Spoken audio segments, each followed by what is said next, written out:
সুপ্রিয় দর্শক, আসসালামু আলাইকুম। কেমন আছেন আপনারা? নিশ্চয়ই ভালো আছেন। আজকের ভিডিওতে আপনাদের সবাইকে স্বাগত জানাচ্ছি। আজকে আমি আপনাদের সাথে শেয়ার করব গর্ভাবস্থার নবম মাসের বিশেষ জরুরি গুরুত্বপূর্ণ কিছু তথ্য সম্পর্কে। তাহলে চলুন মূল ভিডিওতে যাওয়া যাক। বাই দ্য ওয়ে, মূল ভিডিওতে যাওয়ার আগে একটা কথা বলি, আমি আমার চ্যানেলে pregnancy related, specially normal delivery related অনেক ইম্পর্টেন্ট তথ্য ভিডিও আকারে শেয়ার করে থাকি। এই তথ্যগুলো আমার পার্সোনাল এক্সপেরিয়েন্স ও আমার ডক্টরের সাজেশন থেকে নেওয়া। তাই আমার চ্যানেলটিকে যদি একবার আপনারা ভিজিট করেন, তাহলে আপনারা আপনাদের প্রশ্নাতীত মনের অনেক প্রশ্নের উত্তর পেয়ে যেতে পারেন। আমন্ত্রণ জানাবো আমার চ্যানেলটিকে একবার ভিজিট করে দেখার। এবারে চলুন মূল আলোচনায় যাওয়া যাক। আমি শুরুতেই বলেছি আজকে আলোচনা করব গর্ভাবস্থার নবম মাস নিয়ে বিশেষ জরুরি গুরুত্বপূর্ণ কিছু তথ্য সম্পর্কে, যেগুলো একজন গর্ভবতীর জানা খুব প্রয়োজন। দেখুন, গর্ভাবস্থার নবম মাস মানে আপনি এখন ডেলিভারির খুব কাছাকাছি চলে এসেছেন। নবম মাসের সাধারণত 37 থেকে 40 সপ্তাহে নর্মাল ডেলিভারি হয়ে থাকে। এছাড়া সিজার তো প্রি প্ল্যান, আপনার ডক্টর যে সপ্তাহে বা যখন আপনাকে সিজার করাতে বলবে তখনই তো আপনাকে সিজার করাতে হবে। তাই নবম মাসটা আপনি ও আপনার বাচ্চার মাঝে দূরত্ব শুধু ডেলিভারি। এখন গর্ভাবস্থার নবম মাসে আপনার শরীর তো অবশ্যই আগে থেকে প্রস্তুতি নিতে শুরু করে দিয়েছে ডেলিভারির জন্য, সেই সাথে আপনার গর্ভের শিশুও কিন্তু প্রিপারেশান নিয়ে নিচ্ছে। আপনাকেও এখন প্রস্তুতি নিতে হবে। ডেলিভারির সবচেয়ে বড় প্রস্তুতি হচ্ছে মানসিক প্রস্তুতি। মানসিকভাবে আপনাকে শক্ত থাকতে হবে। আপনাকে নিজেকেই নিজে বোঝাতে হবে যে ডেলিভারিটা যে প্রসেসেই হোক না কেন, সেই প্রসেসটা আপনি সহজে মেনে নিতে পারবেন।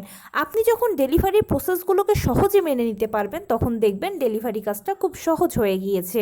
সেজন্য আপনার নিজেকে নিজে শক্ত রাখতে হবে, মানসিকভাবে জোর রাখতে হবে। আপনি নিজেই নিজের সবচেয়ে বড় ইন্সপিরেশন।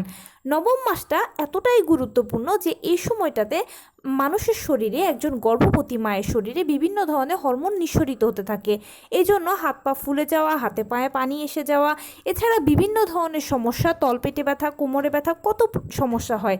অবশ্যই সে কারণে লাস্ট চেক আপটা করিয়ে নেবেন একবার। শেষবারের মতো চেক আপটা যদি করিয়ে নেন, তাহলে ডাক্তার আপনাকে বিভিন্ন ধরনের পরীক্ষা নিরীক্ষা দিলে সেই পরীক্ষার রিপোর্ট যদি ভালো আসে তাহলে তো আলহামদুলিল্লাহ।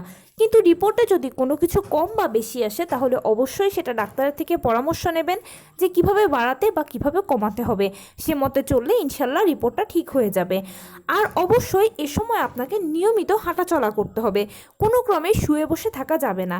হ্যাঁ, আমি জানি নবম মাসে শরীরে খারাপ লাগে, বেশি কষ্ট লাগে, হাঁটতে চলতে ব্যথা করে, তলপেটে ব্যথা করে, দুটো হাত পায়ে ব্যথা করে, হাতে পায়ে পানি আসার কারণে কষ্টগুলো আরও বেড়ে যায়। কিন্তু তারপরেও আপনাকে এই সময় নিয়মিত হাঁটাচলা করতে হবে, টুকটাক কায়িক শ্রম করতে হবে। নিজেকে সেফ রেখে যদি পারেন হালকা ফুলকো ব্যায়াম করলেও চলবে। আর যদি ব্যায়াম করতে ইচ্ছে না হয় বা ব্যায়াম করতে না পারেন, তাহলে না করলেও হবে, কিন্তু নিয়মিত আপনাকে হাঁটাচলা করতে হবে। সকালবেলা ঘুম থেকে উঠে 30 মিনিট হাঁটাচলা করবেন, কিছুক্ষণ বাটারফ্লাই স্টাইলে বসে থাকবেন।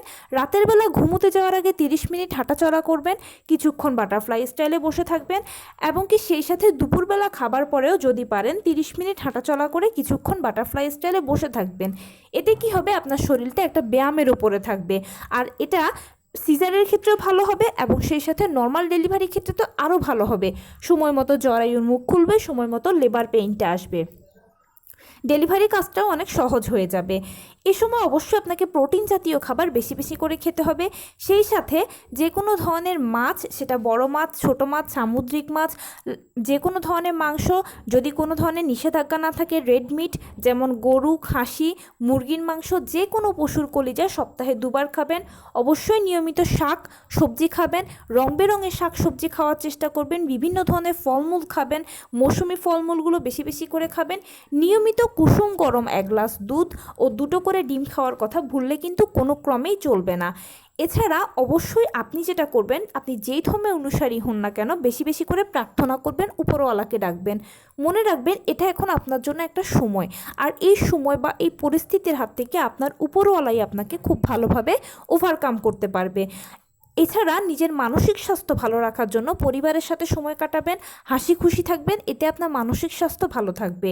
নতুন মায়েরা এই সময় একটা ভুল কাজ করেন, সেটা হচ্ছে বিভিন্ন জনের থেকে বিভিন্ন পরামর্শ নেন। দেখুন, পরামর্শ নেওয়াটা খারাপের কিছু নয়, কিন্তু সেটা ডিপেন্ড করছে আপনি কার ওপর থেকে পরামর্শ নিচ্ছেন। যে ব্যক্তি পরামর্শ দিচ্ছেন সেই শ্রেণী দুই প্রকারের হয়, কেউ অরিজিনাল কথা বলে, কেউ আবার কথাকে অতিরঞ্জিত করে। অরিজিনাল কথাটা শুনলে তো আপনার ভালো লাগবে, কিন্তু অতিরঞ্জিত কথা শুনলে আপনি ঘাবড়ে যাবেন। এ সময় এমনিতেই রাতের বেলা ঘুম হয় না, তার উপরে আবার এই ধরনের অযাচিত অতিরঞ্জিত কথা শুনলে বিভিন্ন প্রশ্ন মনে আসবে, রাতের ঘুম আরও হারাম হয়ে যাবে, খাওয়া উঠে যাবে। এর ফলে কি হবে, আপনার শরীর দিন দিন খারাপ হতে থাকবে, আপনার প্রেশার ক্রমাগত ওঠানামা করতে থাকবে।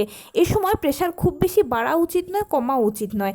কেননা এতে কি হয়, অনেক বাচ্চা, গর্ভের বাচ্চা মায়ের প্রেশারের এই আপ ডাউনের কারণে গর্ভের ভেতরেই মারা যায়।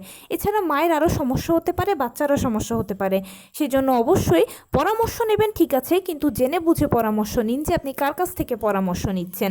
আর অবশ্যই প্রথমে আমি যেটা বলে এসেছি যে মানসিক জোর রাখাটা সবথেকে বেশি ইম্পর্টেন্ট। এই জন্যই মানসিক জোর রাখবেন যে মানসিকভাবে আপনি যদি শক্ত থাকেন, আপনার যদি সাহস থাকে, তাহলে যেই আপনাকে যাই বলুক আর বোঝাক না কেন, আপনি সেটাতে ঘাবড়ে যাবেন না। আপনি নিজের জোরে, নিজের সাহসে স্ট্রং থাকবেন, এতে আপনার ডেলিভারি কাজটা খুব সহজ হবে। অবশ্যই আপনি যদি কর্মজীবী হয়ে থাকেন তাহলে আপনার হসপিটাল ব্যাগ গুছিয়ে রাখুন, গৃহিণী হলেও হসপিটাল ব্যাগ গুছিয়ে রাখুন। কেননা নবম মাসটা হচ্ছে ডেলিভারির সময়। অনেক হয়েছে এরকম, নবম মাসের শুরুতেই ডেলিভারিটা হয়ে গেছে, নবম মাসের মাঝামাঝিতেও ডেলিভারিটা হয়ে যায়, শেষেও হয়ে যায়।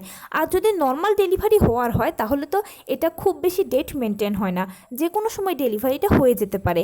সেজন্য হসপিটাল ব্যাগ গুছিয়ে রাখুন, নিয়মিত ডাক্তারের সাথে যোগাযোগ রাখুন। এখানে একটা খুব গুরুত্বপূর্ণ কথা হচ্ছে হসপিটাল চুজিংয়ের ব্যাপারে।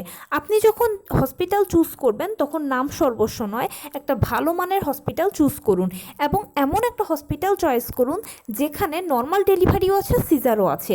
কেননা এরকম অনেক হয়েছে যে নর্মাল ডেলিভারি করাতে গিয়ে কোনো একটা সমস্যা হয়েছে বা ইমার্জেন্সি কোনো একটা সিচুয়েশান তৈরি হয়ে গেছে, ওই সময় মাকে সিজার করানোর প্রয়োজন হয়েছে। তো একই হসপিটালে যদি সিজার এবং নর্মাল ডেলিভারি থাকে তাহলে আপনাকে নর্মাল ডেলিভারির টেবিল থেকে সিজারের টেবিলে পাঠিয়ে দেওয়া হবে, আপনাকে নিয়ে আর টানা হেঁচড়া করা হলো না। কিন্তু যদি এক হসপিটালে নর্মাল ডেলিভারি, এক হসপিটালে সিজার থাকে, তাহলে তো মা বাচ্চাকে নিয়ে টানাটানি করতে হলো। এতে দেখা গেল যে এই সময়টা, মানে এই যে এক হসপিটাল থেকে আরেক হসপিটালে যাচ্ছেন, এই সময়টা খুব সেন্সিটিভ একটা সময়, যে সময় যে কোনো কিছু হতে পারে অথবা নাও হতে পারে, কিন্তু যদি হয় তাহলে তো আপনারই ক্ষতি হলো, তাই না? সেজন্য এরকম একটা হসপিটাল চুজ করুন যেটা ভালো হসপিটাল, নাম সর্বস্ব নয়, প্লাস সেখানে নর্মাল ডেলিভারিও আছে, সিজারও আছে। তো এভাবেই নবম মাসটাকে যখন আপনি ভাগ করে নেবেন, নবম মাসে যখন এভাবেই প্রিপারেশান নেবেন আর এই তথ্যগুলো যখন জানা থাকবে, তখন আপনার জন্য ডেলিভারির প্রিপারেশান নিতে, ডেলিভারি নিয়ে চিন্তা করতে আপনার জন্য খুব সহজ হবে। তো এই ছিল আজকের ভিডিও। কেমন লাগলো বলুন? যদি ভালো লেগে থাকে ও হেল্পফুল হয়ে থাকে তাহলে প্লিজ লাইক, কমেন্ট, শেয়ার করতে একদম ভুলবেন না। আর সেই সাথে আমার চ্যানেলটিকে সাবস্ক্রাইব করার বিনীত অনুরোধ রইল। পাশে থাকা বেল আইকনটি ক্লিক করে রাখবেন যেন আমি ভিডিও আপলোড করার সাথে সাথে আপনার নোটিফিকেশান পেয়ে যান। এছাড়া যদি কোনো প্রশ্ন থাকে কমেন্টসে জানাবেন, আমি রিপ্লাই দেব। প্লাস যদি কোনো পরামর্শ থাকে যে কোন বিষয়ের উপরে ভিডিও বানালে আপনারা উপকৃত হবেন, সেটাও জানাবেন। আমি আপনাদের পছন্দের সর্বোচ্চ প্রায়োরিটি দেব। ভালো থাকবেন, সুস্থ থাকবেন। আসসালামু আলাইকুম।